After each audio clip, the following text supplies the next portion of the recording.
처음 본 순간이 아직도 선명하다. 지은이 옆에 앉아 웃고 있던 그녀. 한소은, 지은이의 언니라고 했다.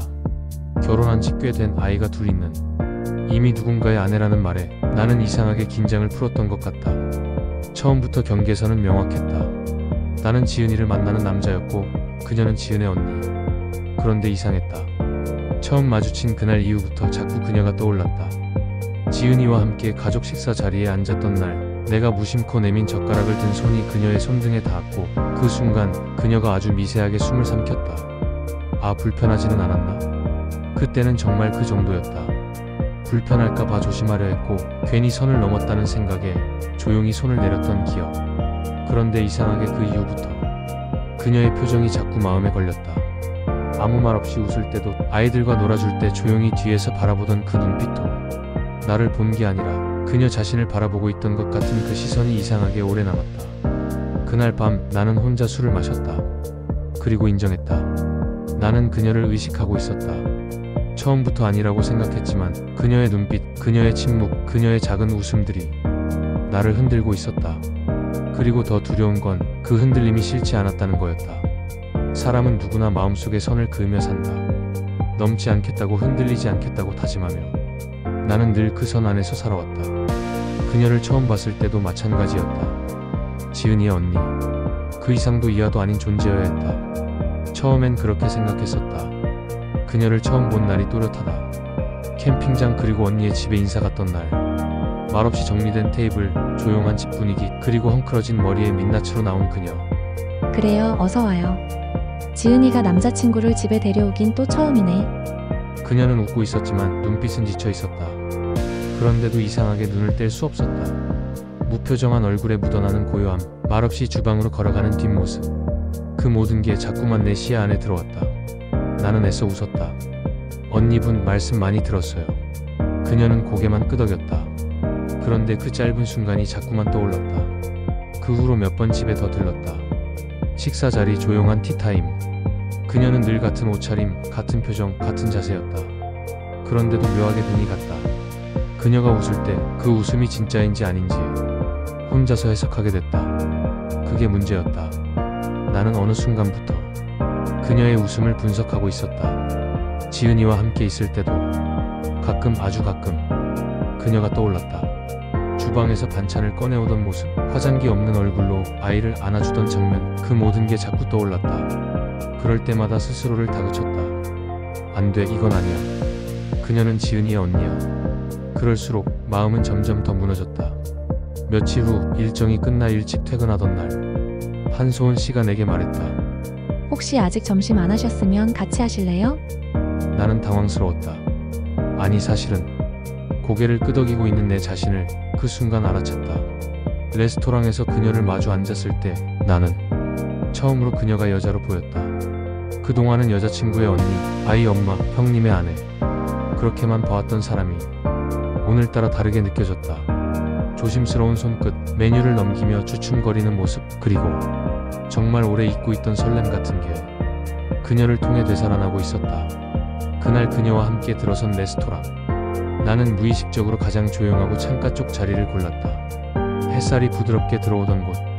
그녀가 창밖을 보며 잠시 멍하니 앉아 있었다. 그 모습이 이상하리만치 낯설고 예뻤다. 여기 처음 오시죠? 내가 말을 건넸다. 그녀는 살짝 고개를 끄덕였다. 이런데 잘 안 와봐서.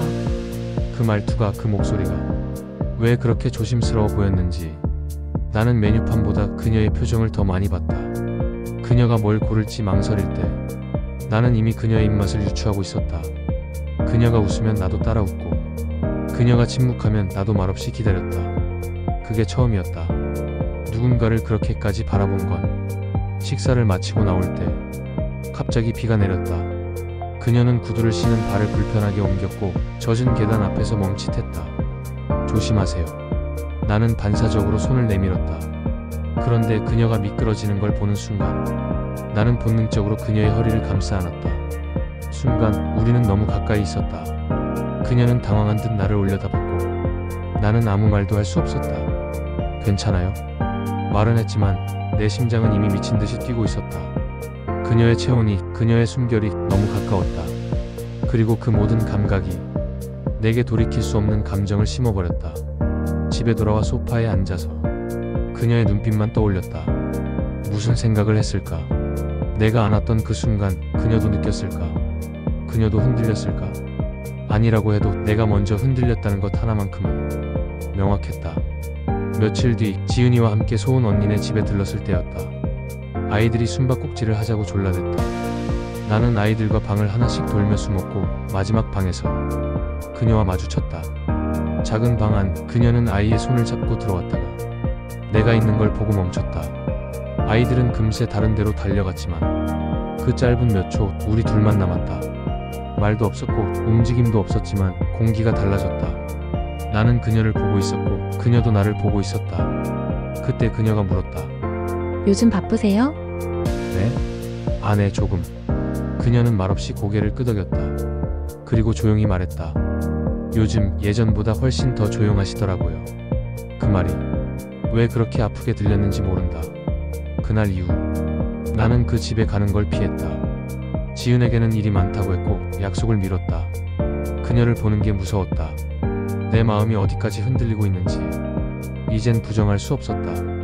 그리고 며칠 뒤 퇴근길에 우연히 그녀를 다시 만났을 때 그녀는 달라져 있었다. 화장도 했고 옷도 바뀌었고 머리도 예쁘게 정리되어 있었다. 하지만 무엇보다 그녀의 표정이 달랐다. 예전처럼 무기력하지 않았다. 지쳐 보이지도 않았다. 그녀는 미소 지으며 말했다. 안녕하세요. 오랜만이에요. 나는 대답을 하지 못했다. 그저 숨을 삼켰다. 정말 예뻐져 있었다. 눈을 피하고 싶었다. 그녀를 볼 자격이 없다고 생각했다. 그런데도 나는 자꾸 그녀를 보고 있었다. 밤이 되자 나는 혼자 술을 마셨다. 도대체 왜 그녀가 자꾸 내 마음을 흔드는 걸까? 지은의 언니라는 걸 안다. 지은은 나를 좋아한다. 그리고 나도 그녀를 사랑한다. 하지만 그녀가 너무 예뻐졌다. 그건 외모 때문이 아니었다. 그녀가 다시 여자가 되어가고 있었고 나는 그 변화를 누구보다 먼저 가장 가까이서 보고 있었다. 그날 이후로 나는 늘 똑같은 거리를 유지하려 했었다. 다가가지도 멀어지지도 않게. 그녀가 먼저 손을 내밀지 않으면 나는 아무 일도 없는 듯 행동했다. 하지만 그 거리감이, 그 불완전한 온도가 나를 미치게 만들고 있었다. 그녀가 웃으면 같이 웃고 싶었고 그녀가 눈을 피하면 붙잡고 싶었다. 나는 매일 마음속으로 되뇌었다. 넘지 말자. 지켜만 보자. 이 감정은 사라질 거야. 며칠 후 지은이와 함께 집에서 쉬고 있었는데 언니랑 통화했는데 이번에 동창 모임 친구들이랑 제주도 갔대. 지은이가 말했다. 나중에 사진 보내달라니까 그런 거 귀찮아 이러고선 뚝 끊더라. 소은 씨가 제주도에? 나는 그 순간 회사 메일함을 열고 있었다. 출장 조정 요청 메일. 일정은 제주. 날짜는 3박 4일 중 하루가 겹쳤다. 우연이었다. 정말 그랬다. 제주 미팅 일정은 원래 계획되어 있었으니까 날짜만 조정했을 뿐. 제주도에 도착한 첫날 밤 호텔 방 안 짐도 풀지 않은 채 소파에 앉아 있었다. 핸드폰을 꺼내 들었다. 소은 씨, 혹시 지금 제주에 계세요? 조금 후 답이 왔다. 네. 친구들이랑 왔어요. 정말 오랜만에 여행이네요. 나는 손에 들고 있던 컵을 내려놨다. 지금 이 감정은 뭐지? 설레는 건가? 두근거리는 건가? 아니면 위험한 기대? 그녀가 다시 말했다. 지은이 전화 왔었는데 혹시 제주 오셨어요? 내 거래처 미팅이 있어서 3박 4일 출장 왔습니다. 언제까지 계시나요? 저 내일 오후에 돌아가는데. 아쉽네요. 저는 3박 4일 일정이라 시간이 많이 남거든요. 소은 씨 계시면 그 시간을 알차게 보낼 수 있을 것 같았는데 어쩔 수 없죠. 답장이 바로 오지 않았다. 이번엔 한참을 기다려야 했다. 그 공백이 묘하게 나를 두근거리게 했다. 친구들이 너무 재밌다고 하루 더 있다가 가자고 하네요. 정확한 일정은 모르겠지만 그럼 내일 점심은 같이 하실래요? 숙소 근처에 괜찮은 카페가 있거든요. 평소에 그녀답지 않게 말끝이 흐려져 있었다. 모두 다 말하지 않은 느낌. 내가 착각하는 걸까? 나는 웃음이 새어나왔다. 그녀는 내게 기회를 주고 있었다. 아니, 어쩌면 우리는 서로에게 핑계를 찾고 있었던 것일지도 모른다. 다음 날 제주 햇살이 유난히 따뜻했다. 나는 그녀가 말한 카페 앞에 먼저 도착해 있었다. 조금 뒤 그녀가 걸어왔다. 늘 그러듯 단정했지만 오늘은 어딘가 다르게 예뻤다. 기다리셨어요? 그녀가 먼저 말을 걸었다. 저도 방금 왔어요. 거짓말이었다. 30분 전부터 와 있었다. 카페 안 창가 쪽 자리에 나란히 앉았다. 햇살이 우리 사이를 부드럽게 감쌌고 우리는 천천히 서로를 바라봤다. 여기 분위기 좋네요. 내 말에 그녀가 웃었다. 오늘은 좀 덜 쓸쓸해요. 그녀가 조용히 말했다. 나는 말없이 웃었다.